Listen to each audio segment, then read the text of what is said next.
Ideas welcome back to my channel കാവ്യശ്രുതിയിലേക്ക് അവർക്ക് സ്വാഗതം. ഞാനിവിടെ തയ്യാറാക്കാൻ പോകുന്നത് പീച്ചാമ്പൊടിയാണ്. പണ്ടത്തെ ഒരു പലഹാരമാണ്. അതൊന്ന് ഉണ്ടാക്കി നോക്കാം.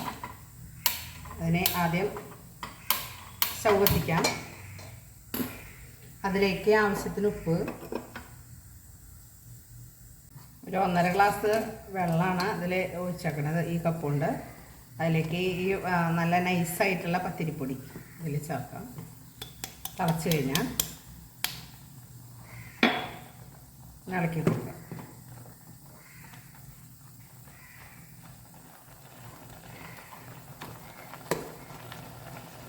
ഒന്ന് ചൂടാറിയാൽ നന്നായിട്ട് കുഴച്ചെടുക്കണം.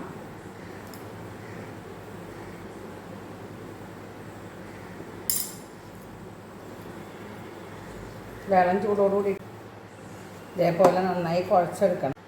ചെറിയ ഉരുളകളാക്കിയിട്ട് അങ്ങനെ ഉരുട്ടുക. ഈ 2 വിരൽ നടുക്കിലത്തെ 2 വിരലുണ്ടല്ലോ, അത് പ്രസ് ചെയ്തതിലിട്ട് വെള്ളം ചൂടാക്കാൻ വെക്കുക. ആവിയിൽ പച്ചപ്പിൽ പീച്ചമ്പൊടി ഇങ്ങനെ ഉണ്ടാക്കി 2 വിരൽ നടുക്കിലത്തെ 2 വിരൽ വെച്ചിട്ട് അമർത്തി ഉണ്ടാക്കിയതിന് ശേഷം അപ്പച്ചമ്പിൽ വെച്ചിട്ട് ആവി കയറ്റിയെടുക്കും. ഒരു 7 മിനിറ്റോളം ആവി കയറ്റാം. മൂടി വേവിച്ചെടുക്കും.